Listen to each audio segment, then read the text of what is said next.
panalangin. Good afternoon po sa mga inahantok. Yan, amen. At alam ko po na talagang nakakahantok ang oras na to. Subalit, kayo ay gigisingin ng banal na Espiritu. Amen. Kaya nga po sa hapong ito at Happy New Year po. Ito ang bagong unang linggo ng taon 2026. Kumusta po ba yung yung New Year ninyo? Masaya po ba kayo? Yes, kailangan po na masaya tayong lahat sapagkat ito ang nais ng Diyos sa bawat isa sa atin. Yes, of course, sa hapong ito, meron po tayong bagong topic na aaralin sa buong buwan at ito po ay isang yugto na naman na ating babaybayin sa loob ng isang buwan. Linggo ay ati-atiin ito. Subalit ito po ay ating matutunghayan sa tuwing tayo ay nananambahan. Kaya naman po, huwag po kayong mag-absent. Run the race with focus. Ito ho ang ating paksa ngayon. At alam ko po, as we step into the new year, of course, let's lace up and run the race. God's calling us to, biblically, it's about pursuing God's best, fixing our eyes on Jesus. Amen. Yung pong ituon natin ang ating paningin upang sa ganoon at siya ang magbibigay ng kalakasan sa bawat isa sa atin. Let's run with focus. Kapag po tayo ay tumatakbo o hindi po lumalakad, kundi tumatakbo, may labanan tayo. Sabi nga, ang year na to, kailangan po na tayo ay mayroong isang labanan na ating mapapagtagumpayan sa ating buhay. Amen. Kaya si Paul po, and Paul says, sabi nga ni Paul, I fought the fight and finished the race. I have kept the faith. What's God's calling you to pursue this year? Run to the race with focus. Amen. Kailangan po, focus. At nakikita po ninyo, kapag ikaw, sa mga atleta po, ano po ang ginagawa ng atleta upang sila ay magkaroon ng isang tagumpay sa finish line na makuha nila yung prize na kanilang inaasam? Yes, mayroon silang focus at pinatatatag nila ang kanilang mga sarili o kaya naman alam nila kung ano ang takbuhin na kanilang gagawin, yung estilo, yung sistema na kanilang gagamitin upang sa ganoon sila ho ay magkaroon ng tagumpay sa race na kanilang haharapin. Amen.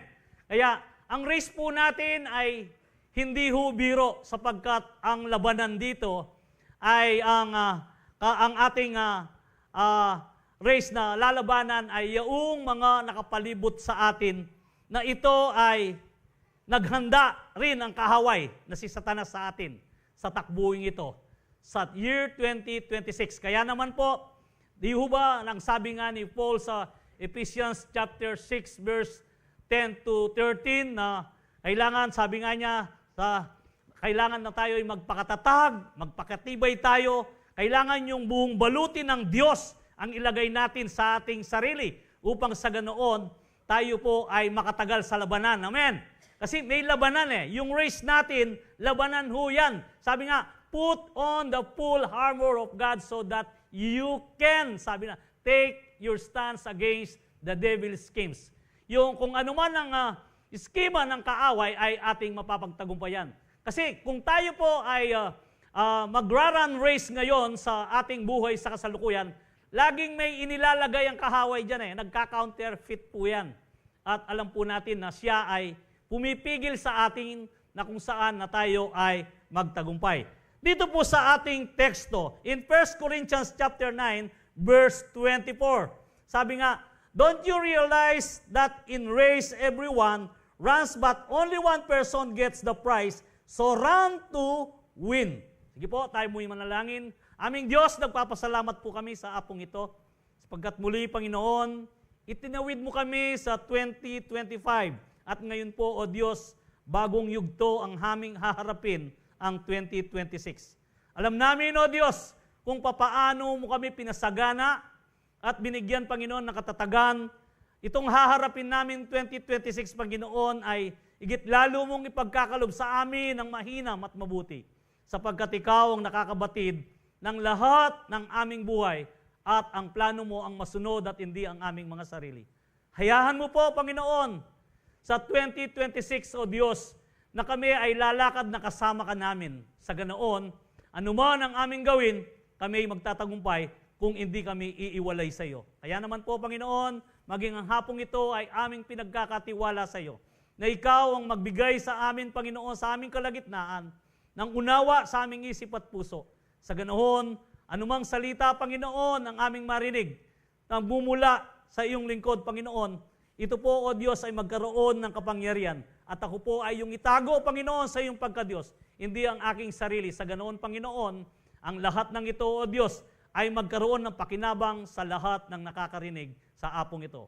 Hayahan mo, O Diyos, na magpala ka sa aming kalagitnaan at magdala ng kagalingang espiritual, magdala, Panginoon, ng kagalakan sa mga nalulumbay, magdala ng pag-asa, Panginoon, sa nawawalan ng pag-asa, at higit sa lahat, O Diyos, sa aming kalagitnaan, Panginoon, magpagaling ka ng anumang uri ng karamdaman sa kapangyarihang pangalan mo, Jesus. Amen and amen. Sige, palakpakan po natin ang ating Panginoon. Sabi nga ho sa 1 Corinthians 9:24, don't you realize that in a race everyone runs, but only one person gets the prize, so run to win. So dito, kailangan po na ang ating sarili ay magkaroon tayo ng paghahanda this 2026 bilang isang Kristiyano.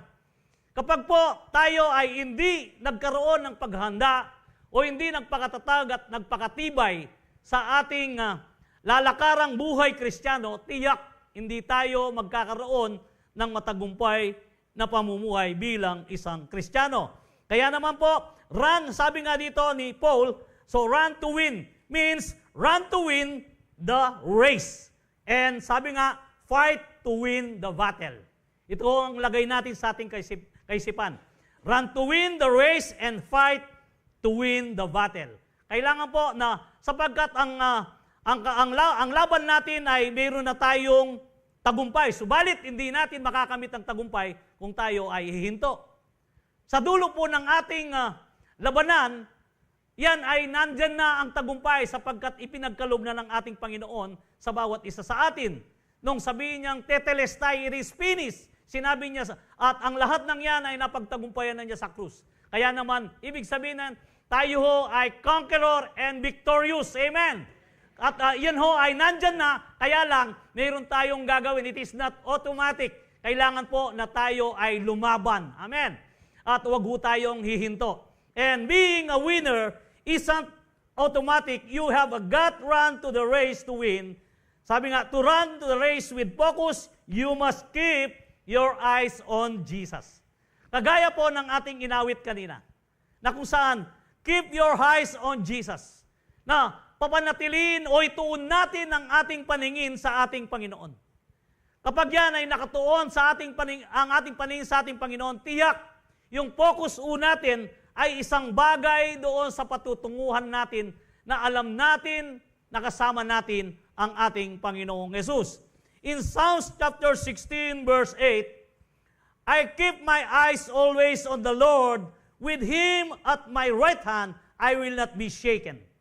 Kung ikaw, kapatid, ay iyong ibinigay ang iyong sarili o yung focus mo at ipinagkaloob mo ang iyong sarili sa ating Panginoon, anuman ang daranasin mo, anumang mga problema o anumang bagay ang hinaharap mo, siguradong hindi ka matitigatig o hindi ka manlulupaypay sapagkat kasama mo ang Diyos. Amen.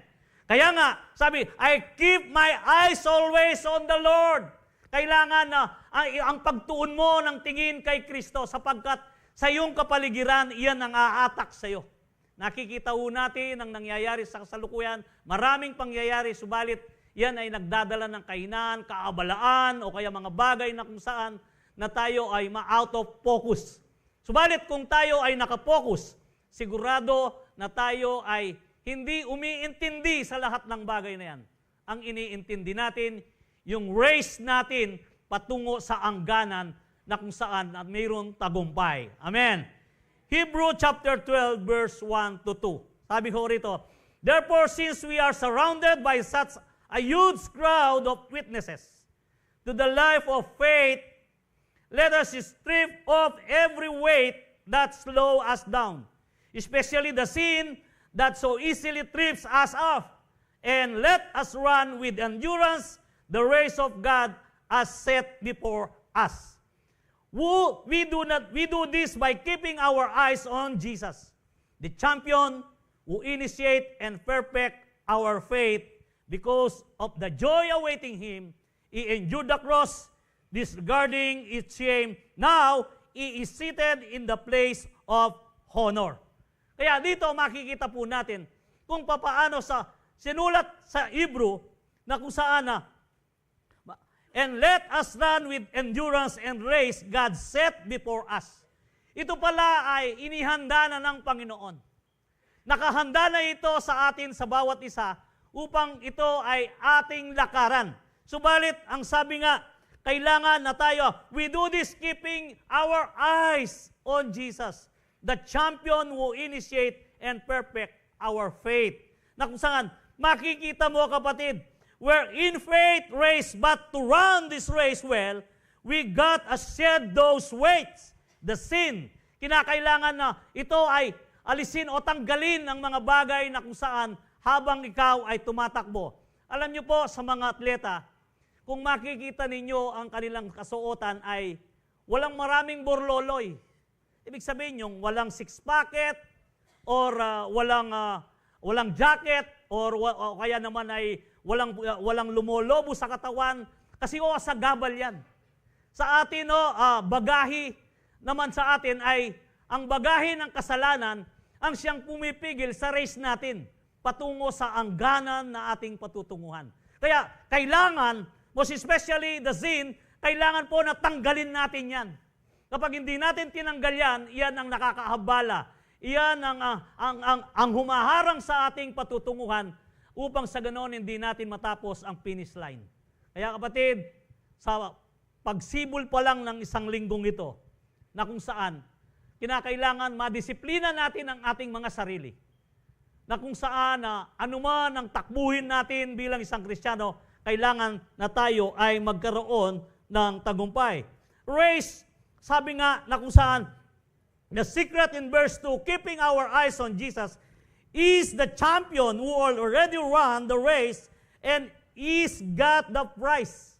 Dito po, he endured the cross for the joy ahead. What's that joy for you?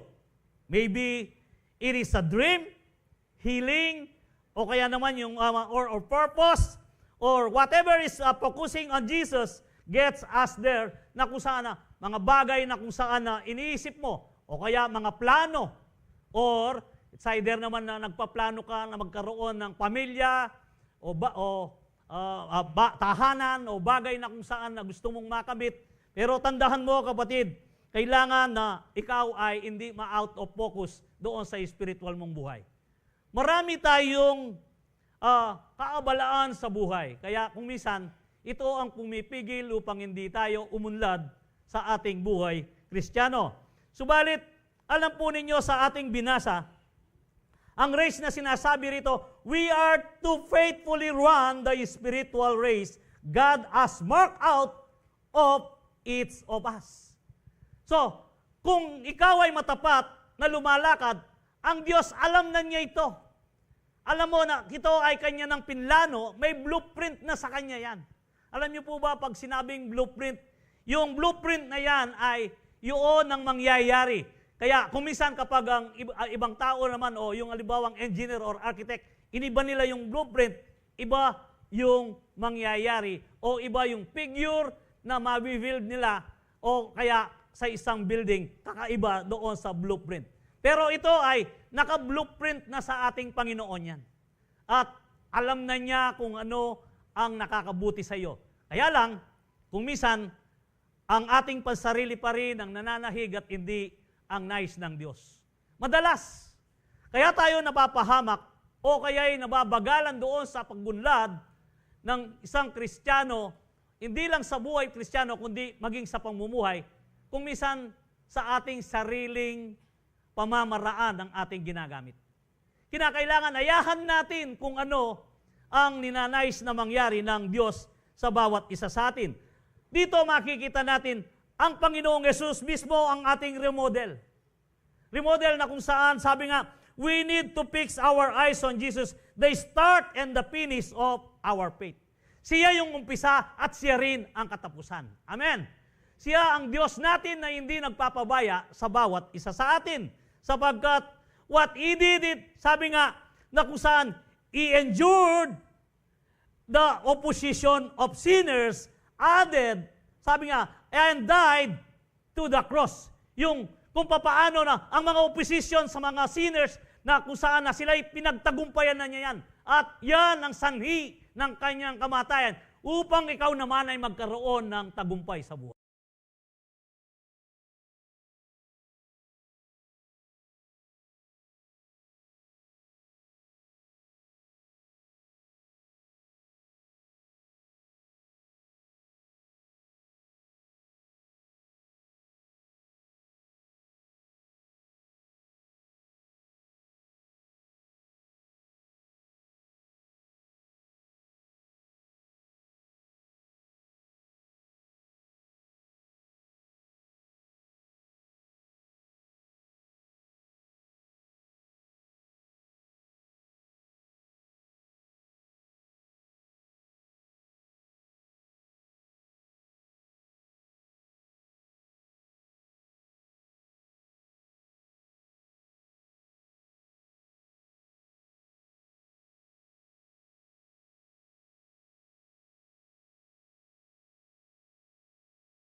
Upang sa ganoon tayo ay matagumpay na Kristiyano. Amen!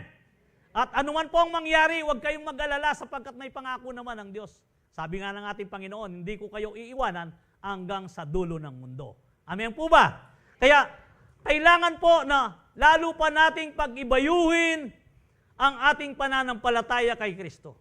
Sapagkat kung hindi tayo nagkaroon ng malalim na pananampalataya at relasyon, walang silbi ang ating gagawin this year, 2026.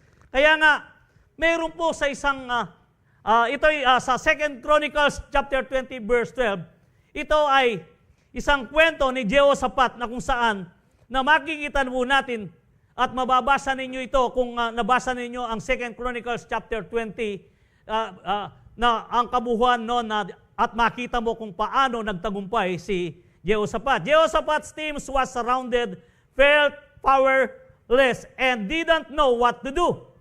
But they did this. They turned to God and said, "Our eyes on you, Lord." Sabi nga, dito, means they are totally trusting God, relying on Him, and looking for Him for help. Walang ibang inasahan yung kanyang sitwasyon at that time. Tila baga sabihin niyang, Lord, wala na kaming magagawa.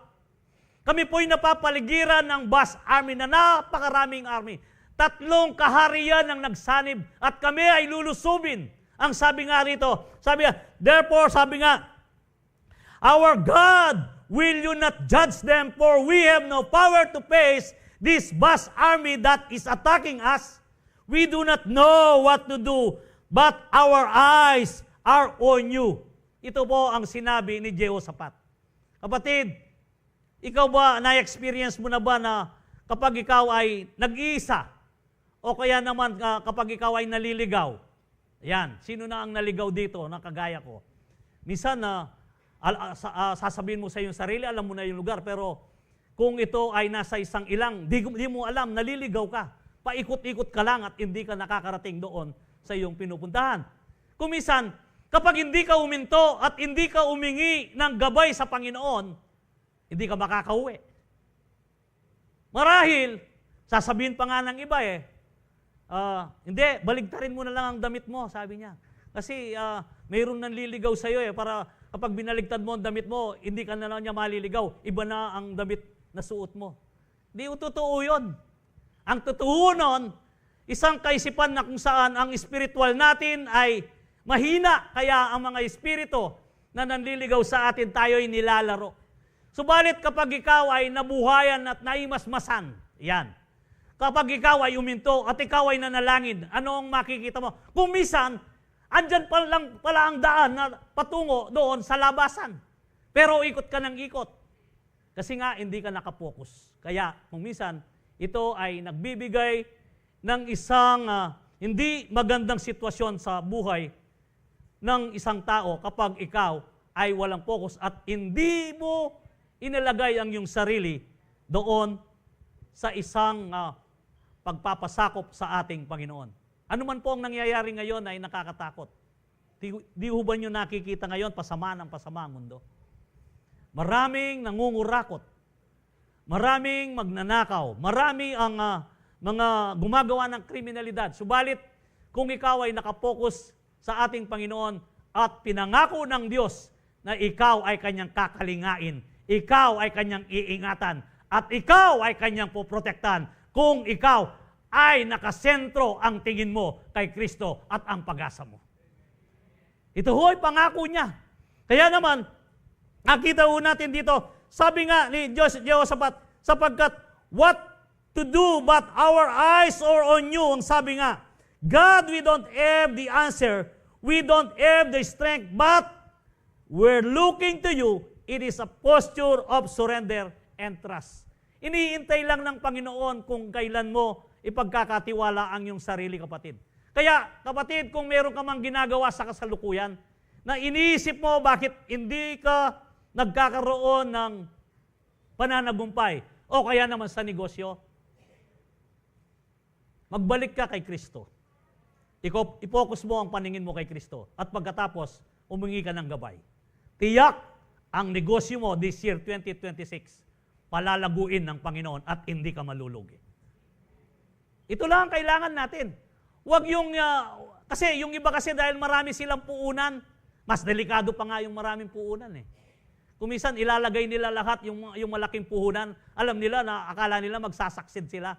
Pero kapag hindi mo inuna ang ating Panginoon, walang mangyayari. In Matthew 6:33, anong sinabi? Seek ye first the kingdom of God and the righteousness, and all these things will be given to you as well. Amen. Unahin mo muna si Kristo. Kapag inuna mo ang Panginoon sa buhay mo, lahat ng magagandang bagay idaragdag ng Panginoon yan. At hindi ka magkukulang, kapatid, sapagkat ang nangako sa iyo ay Diyos at hindi tao. Ang nangako sa iyo ay hindi sinungaling at ang nangako sa iyo ay matapat sapagkat ang Diyos kailanman ay hindi nagsisinungaling. Amen po ba? Kaya nga, this year 2026, kung gusto mong managumpay, focus your eyes on Jesus. Dito po, makikita ninyo sa Matthew chapter 14, verse 22 up to 32 si Peter. Ang istorya ni Peter, nung nakita ang Panginoong Yesus na siya ay naglalakad sa tubig, ano po ang nangyari? At nung unang sabi na, Panginoon, ikaw ba yan? Sabi nang sila ay nasa bangka, lahat ng alagad ng Panginoon, ang mga alagad ng Panginoon kasama si Peter. Itong si Peter, anong sabi niya? Ang sabi ni Peter, Panginoon, kung ikaw po yan, ayahan mo ako'y paririyan. Ano ang sagot ng ating Panginoon? Alika. Subalit, pagbaba pa lang sa bangka ni Peter, alam na niyang siya'y nakalutang Ngunit nung nawala ang focus niya sa ating Panginoon, anong nangyari? Nakita niya ang malakas na hangin, ang malakas na halon, at ilang akbang lang ang sabi niya, Panginoon, sagipin niyo po ako, tulungan niyo ako ay malulunod. Anong sabi ng Panginoon? Napakaliit ng iyong pananampalataya. At ang sabi pa ng ating Panginoon, bakit ka nagduda? Ang sabi niya. Pagkatapos sinabi ng Panginoon na napakaliit ng iyong pananampalataya, bakit ka nagduda? Alam niyo, ang nagdadala po ng kapahamakan sa atin ay yung fear. Ang takot ang nagdadala ng kawalan ng pag-asa. Kapag ikaw ay takot, wala kang bagay na magagawa, kapatid. Alisin mo ang takot this year, 2026, upang sa ganoon, lumakad ka, nakasama mo ang Diyos, buong tapang, mayroong paninindigan na kung saan na ang lahat ng iyong gagawin ay iyong ipagkatiwala sa ating Panginoon. Sa ganoon, ang anumang gustong pumasok na takot ay hindi makakapasok sapagkat inuna mo ang ating Panginoon. Alisin ang takot. Kapag ikaw ay natatakot o nangangamba, wala ka nang magagawa. Sapagkat sinabi naman ng ating Panginoon sa awit, anong sabi nga niya? Kapag kasama mo ang Diyos, hindi ka matatakot. O, dumaan ka man sa apoy, hindi ka masusunog. Dumaan ka man sa hilog, hindi ka malulunod, sapagkat kasama mo ang Diyos. Amen. Kaya anumang problema yan, hindi ka malulunod ng iyong problema. O mga bagay na iyong ginagawa, hindi ka masusunog, hindi ka aatras, hindi ka maaaring magapi ng kaaway sapagkat ang kasama mo ang makapangyarihang Diyos. Amen. Kaya wag na wag mong ilagay sa iyong isipan at puso yung takot. Wag pairalin sapagkat binigyan ka ng kaisipan ng Panginoon na higit na makapangyarihan ang nasa sayo, ang banal na Espiritu ng Diyos. Amen. 1 John 4:4, ano ang higit na nakakahigit yan sa Espiritu ng mundong ito na nagdadala ng takot? Iyan po ang Espiritu na ibinigay ng ating Panginoon na kung saan ang Espiritu na nasa sayo ay ang banal na Espiritu. You, dear children, are from God and have overcome them because the one who is in you is greater than the one who is in this world. Amen. Kaya ang Espiritong takot yan, kaya mong durugin yan sa pamamagitan ng ibinigay na kapangyarihan ng ating Panginoon sa atin. Luke 10:19. Ano bang magagawa ng kaaway sa iyo? Walang magagawa ang kaaway sa iyo. Ano man ang gustong gawin niya sapagkat ikaw ay binigyan ng kapangyarihan ng Diyos. I have given you authority to trample on the snakes and the scorpion and to overcome all the power of enemy. Nothing will harm you. Amen. Ano ang binigay niya sa inyo? Power, authority. At yan ang banal na Espiritu ng Diyos na sumasa atin. At kaya naman, wala siyang magagawa sa bawat isa sa atin kung ikaw ay naninindigan at kung ikaw ay hindi nawawalan ng focus kay Kristo. Amen. Ito ho ang ating gawin sa year na dumarating na to. At napakabilis ng panahon. 365 days, less 3 days. 362 na lang. Kaya Pasko na naman. Di ba yung counting ganon? Napakabilis. Kaya kapatid, kung gusto mong managumpay, let us focus your eyes on Jesus. Amen. And then, in keeping your eyes on Jesus means focusing on Him, trusting His plan, and following for His lead. To run the race with focus, you must forget the past, move forward. Amen. Ano po ang isa? Forget the past and move forward. Kasi ang isang taong hindi kinalimutan ng nakaraan, lagi niya inaalala ang kanyang kabiguan, hindi siya maging produktibo. Kung ikaw ay bigo sa panliligaw, mga kabataan, mag-persevere ka, magpakagwapo ka upang sa ganoon ay magtagumpay ka. Yung pagkagwapo, hindi lamang yung itsura. Akala nyo kasi itsura lang Pag naglagay ka ng gel, yun na Hindi. Yung kaisipan mo, ang gawin mong gwapo, amen. Sa ganoon, ikaw ay papasa. Kasi nga, kapag hindi mo nakalimutan ang kabiguan mo, tiyak, ito ang hahabol sa iyo. o tila baga na isang isang anino na sunod ng sunod sa iyo, kapag ikaw ay hindi nakalimot dyan, iyan ang aatak sa iyo upang ikaw ay mapigilan sa lahat ng gusto mong gawin. Kung ikaw ay isang tao na mayroong kaisipan na positibo, wag mong ilagay sa iyong isip na balikan pa ang mga nakarahan. Kaya dito sa aklat ng Isaiah 43 verse 18 to 19, forget the former things, do not dwell on the past. See, I am doing a new things now. It is spring up. Do you not perceive it? I am making a way in the wilderness and a streams in the wasteland. So dito, ano ang gagawin ng Panginoon? Sa wilderness, gagawa siya ng rivers flow in the desert. Na kung saan, sa iyong bagay na iniisip mong kawalan ng pag-asa, kapatid, tiyak ang ating Panginoon ay magbibigay ng pag-asa. Kaya, wag mong ilagay sa iyong kaisipan ang mga bagay na nakaraan.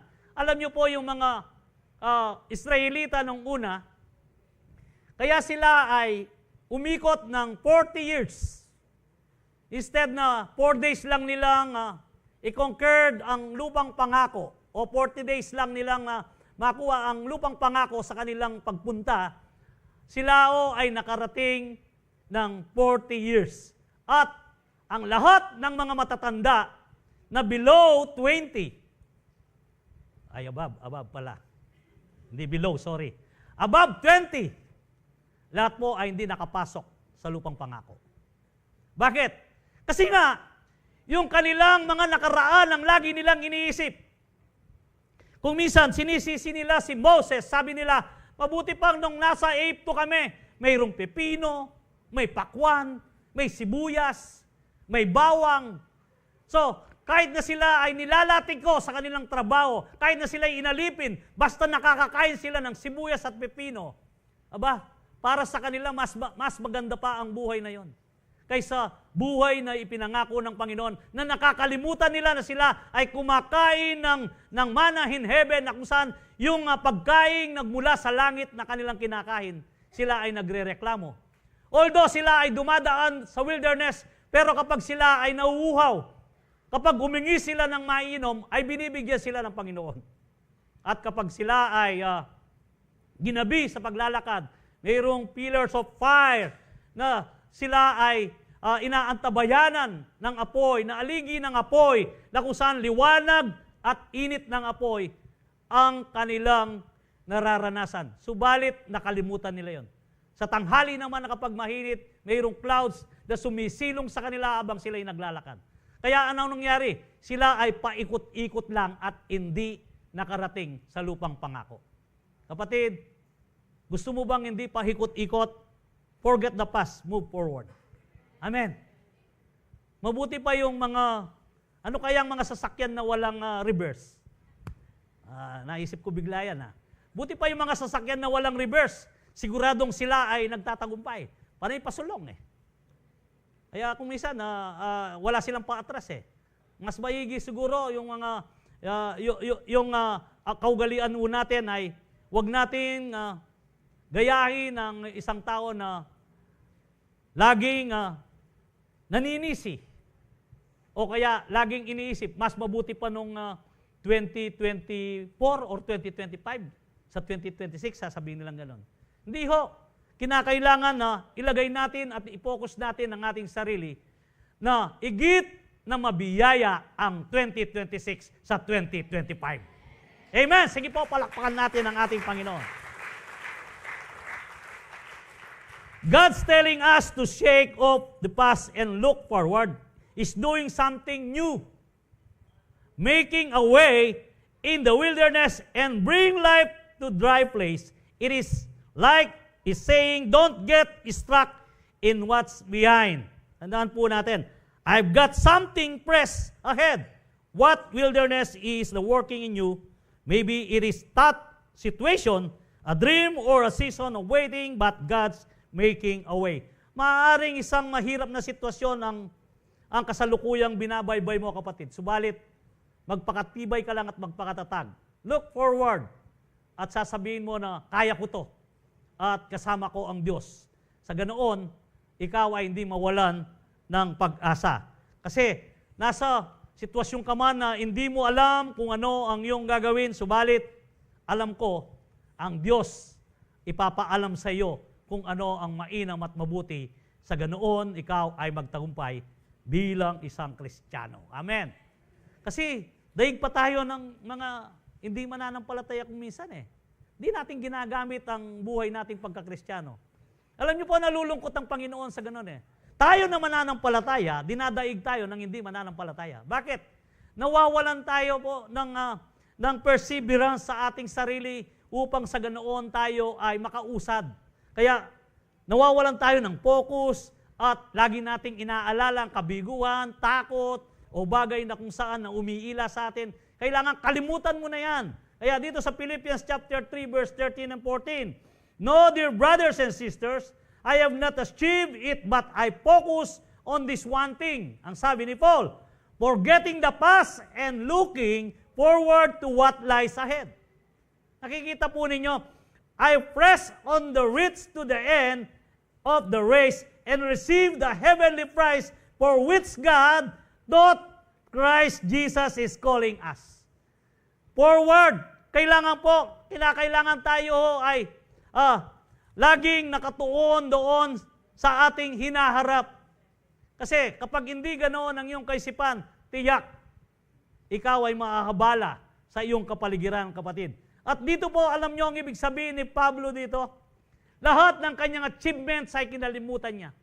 Lahat ng kanyang pinuntaan sa Asia Minor at sa Europe, o pabalik pa ng Middle East na kung saan, lahat yan na accomplishment niya ay hindi ito laging iniisip ni Paul. Kundi kung papaano niya matapos ang race na ipinagkaloob sa kanya ng ating Panginoon. Kailangan gayon din ho tayo. Huwag nating tingnan ang achievements natin this year 2026, kundi daragdagan pa natin ang mga achievements na ating nagawa. Sa ganoon, habang tayo ay bumibilang ng blessing, parami ng paramihan at tiyak ikaw ay magtatagumpay. Amen. Kapag kinumpara mo kasi yung nakaraan, siguradong pangiinaan ka ng loob kung mayroon kang hinaharap na problema. O kaya naman ay sasabihin mo na maya pa niyang milabasan na banwa, makanyan, matumaleni. Sabi, yung mga nagninegosyo, huwag niyo unin yung ilagay sa inyong kaisipan yon. Git ninyong laging ilagay sa inyong kaisipan kapag kinokumusta kayo, ano ang inyong sagot? Sabi nila, halimbawa, sasabihin nila, "O, kumusta ka na kapatid? Ano ang iyong sagot?" Hindi nila alam, tagal na nilang naririnig ito. Mas mabuti sa dati, amen! Ako kapag kinokumusta nila ako, "Kumusta ka, pastor?" Mas mabuti sa dati. Ibig sabihin yon, progressive. Siguro kayo, "Kumusta na kapatid?" "Ay, hindi po, paldak si Kara na ako ng kakalulwan." Mga paldak kapin. Pag gano'n ang sinabi mo, positive. Amen. Sasabihin mo lagi, tandaan po ninyo, bahunin nyo ito. Kapag kayo'y kinokamusta, it's better than yesterday. Amen. O, kumusta na kapatid? Mas mabuti sa dati. Yun ang maging bukang bibig ninyo. Kumisan napapatawa pa sa akin ang nangungumusta eh. At sabi niya, dahil gano'n ang laging sinasabi, kinabukasan ko, kumusta? O, kumusta ka na, pastor? Mas mabuti sa dati. O. Ibig sabihin, progressive. Hindi yung umihina, amen. Kaya kailangan positibo ang inyong kaisipan, kapatid. Kung ano ang sinasabi mo, ginagawa ito ng Diyos. Amen. In the book of Numbers, anong sinabi ng Panginoon? Gagawin ko kung anong narinig ko sa kanila. Ito ang sinabi ng Panginoon. Kaya kung anong naririnig nila sa bibig mo, life and death ay nasa iyong dila. Kaya mag-speak ka ng life, mag-speak ka ng progressive, amen. Hindi yung kainahan. So, sabi nga, "So tell them, as surely as I live, declares the Lord, I will do to you the very things I heard you say." Amen. Huwag kang magsalita ng negatibo this year 2026, kapatid. Kundi magsalita ka ng progreso. Amen. Hindi mo kayo. Di bale, alam ko naman sa susunod, gagawin nyo na yan. Amen po ba? And, sabi nga dito, I press on to reach and end the race and receive the heavenly prize for which God, through Christ Jesus, is calling. Alam niyo po ba dito, Paul had gained 4 things from becoming a child of God. 4, kung ito ay babasahin ninyo yung Philippians chapter 3, verse hanggang 20, makikita ninyo kung ano, a new righteousness. Kasi nga, kinalimutan ni Paul ang mga achievements, bago na namang katwiran ang daladala niya. And then, yung pangalawa, new goal. Meron na naman siyang bagong goal. And pangatlo, meron siyang new home. Yung sinasabi. And the 4th is new body. Yan ang goal na inaakala ni Paul sapagkat dito iniisip niya pag siya ay nakaabot doon sa race at siya ay nakapokus, alam niya ang resurrection ay sasa kanya at pati ang kanyang katawan ay babaguhin. Amen. Kaya dito makikita po natin kung paano inalimbawa ni Paul, all about moving forward, forgetting the past, and focusing on what's ahead, is chasing the prize, that heavenly call from God. It's like he's saying, I won't let anything hold me back. I'm pressing on. What's holding you back from pressing on to what God's calling you to? Ano ba ang pagkatawag mo sa Panginoon?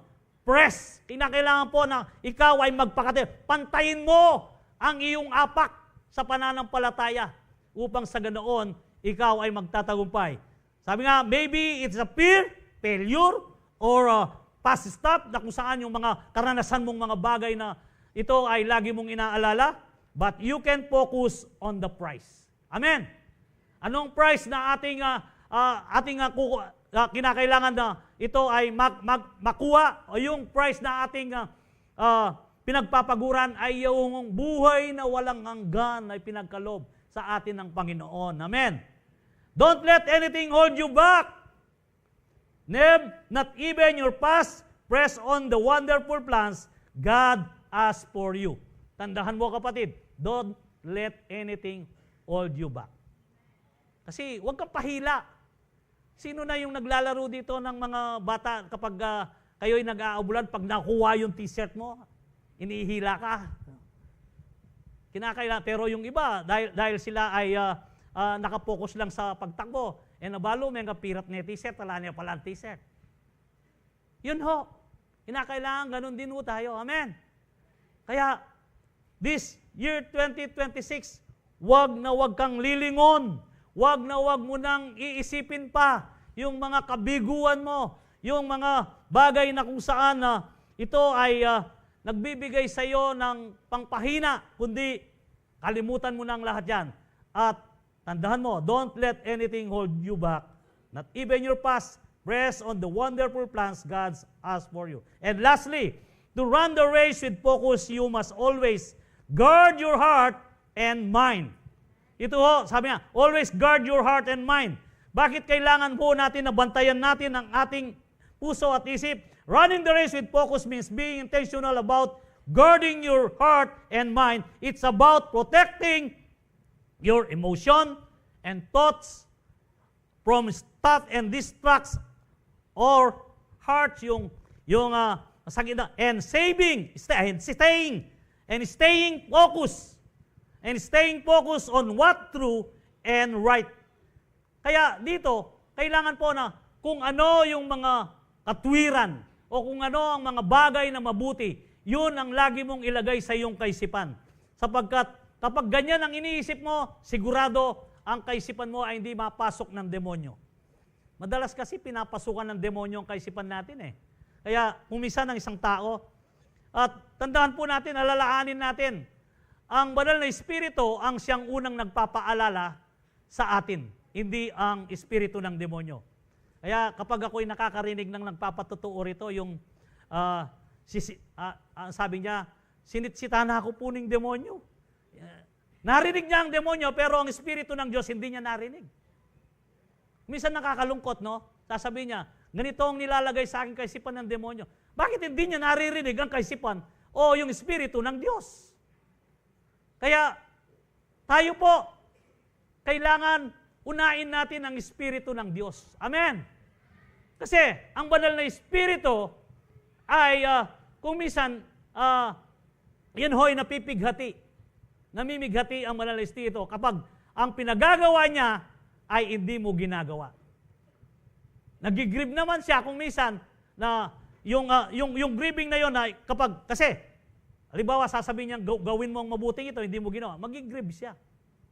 Kaya, wag natin siyang pigatihan kung papaano ang ninanais niya. Let's say, for example, mayroong isang bagay na nakalagay dyan. Cellphone na lang.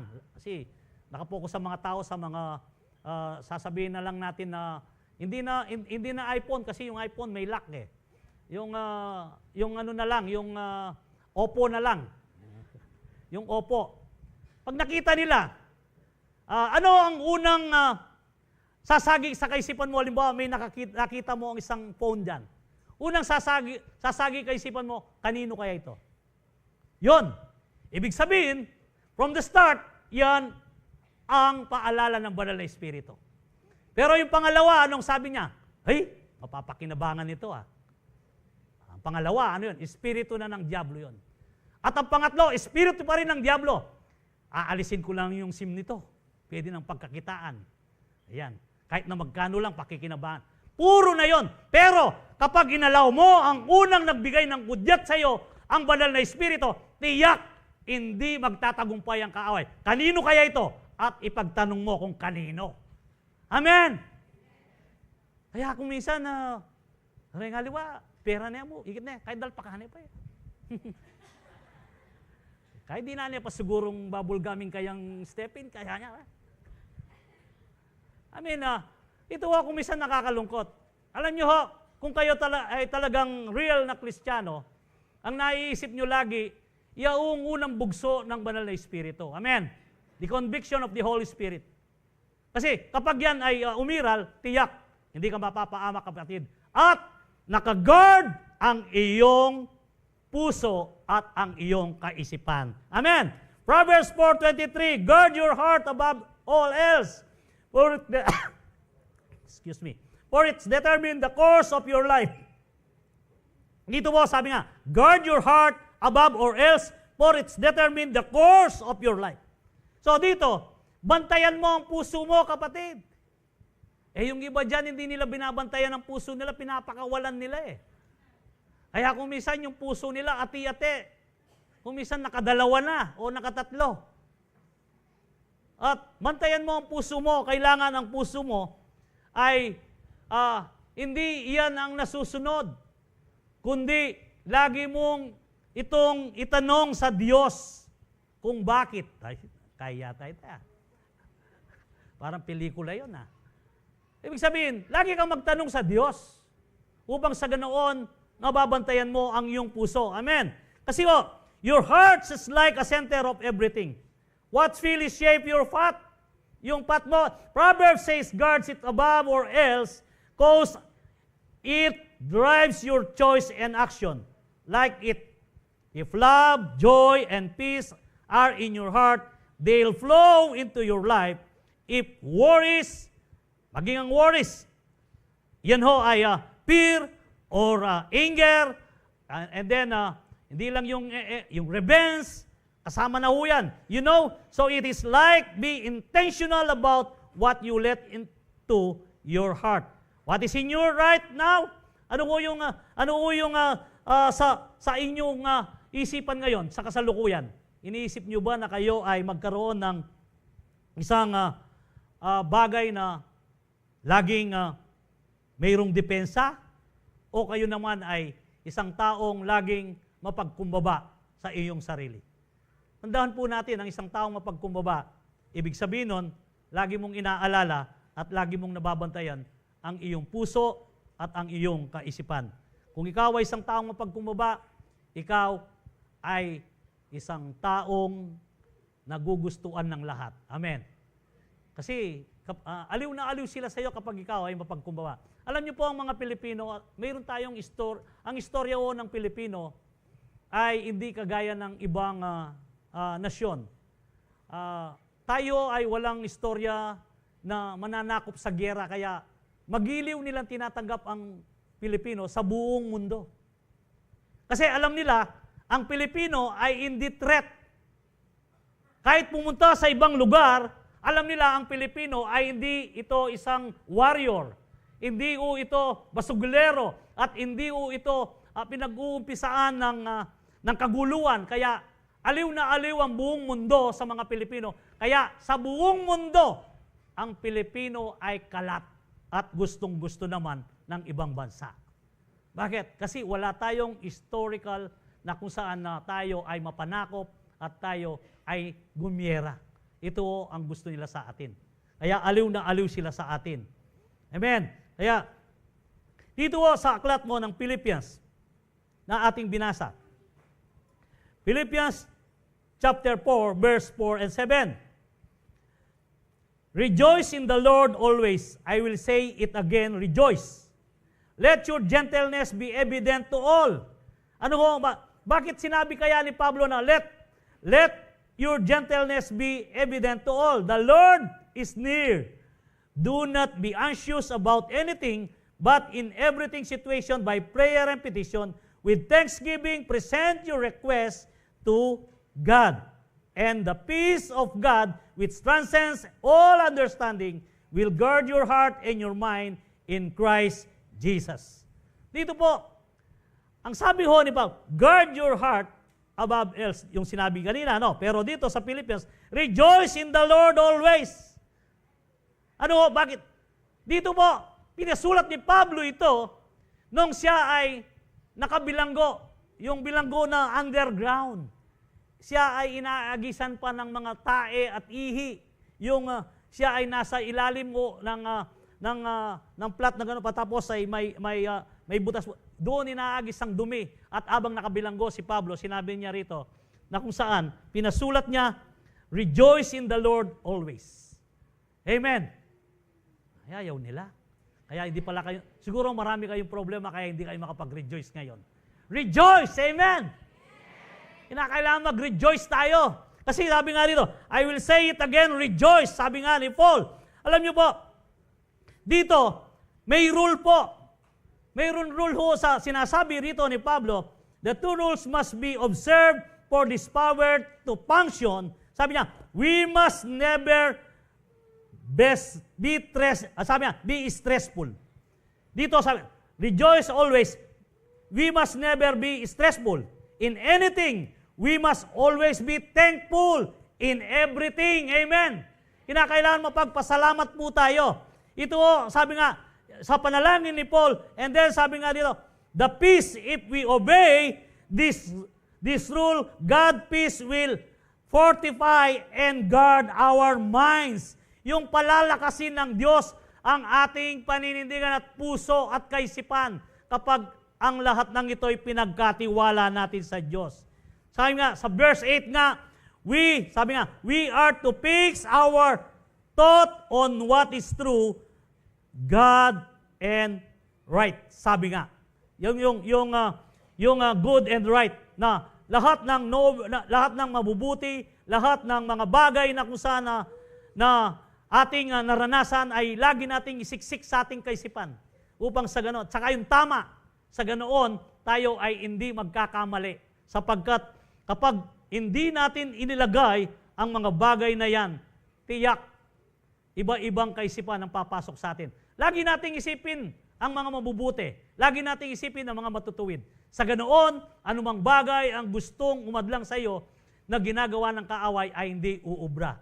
Kasi kapag hindi mo inuna yon, kapatid, tiyak, kung ano ang naiisip mo, kung minsan, ikaw ay naaatak pa rin ng iyong kaaway na kung saan kapag ikaw ay hindi naglagay ng isang kaisipan na positibo, gitlalo yung mga mabubuti, yung mga matutuwid, o yung kaaya-aya sa Diyos. Kaya, lagi ho nating ilagay iyan sa ating isip at puso. Paul likes, you choose joy, be chill, and pray about stuff.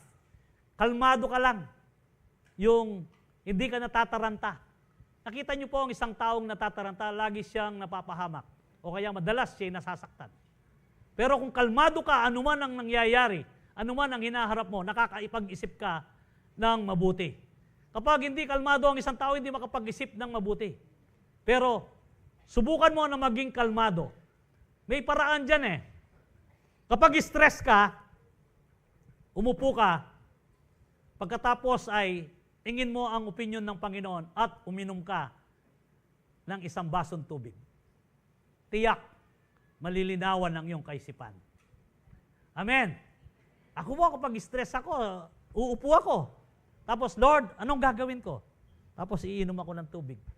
Naimasmasan ako. Kayo, ginawa nyo na ba yon? Parang hindi pa, no? Gawin ninyo yon, amen? Kung hindi nyo pa ginawa, gawin ninyo yon. Halimbawa, nag-aaway kayong mag-asawa, upo ka muna. Pagkatapos ay, ang opinion ng Diyos ang iyong tanungin. Pagkatapos, iinom ka ng tubig, sigurado. Sasabihin mo sa asawa mo, yes, dear. Bigla kang mapapangiti, yes, dear. Sigurado, hindi na kayo mag-aaway. Amen po ba? Gawin po natin to. Hindi po biro, totoo ito. Sapagkat ang tubig ay nagbibigay ng kalmado sa katawan ng tao. At tiyak, makakapag-isip ka ng mabuti. Hindi yung natataranta pagkatapos yung kung ano-ano nang sinasabi. Kaya kung minsan, pati flower base na maal, inaabol ka ng asawa, huwag ka pupunta riyan. Baka masagi mo yan. Kasi nga, natataranta ka. Marami kang napeperwisyo. Pero kapag ikaw ay kalmado, sabi nga ni Paul, chill and pray about stuff. That the recipe for peace, rejoice, be gentle, don't sweat the small stuff and bring it to God.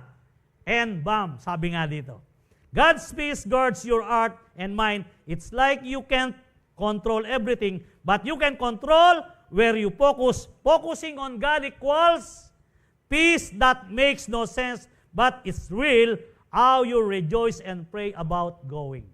Tandahan po natin, ito ang kailangan nating maging kaugalian kapag tayo ho ay nagkakaroon o umaarap sa mga problema o bagay na kung saan na hindi natin maintindihan. Sapagkat rejoice always, let your gentleness evident to all.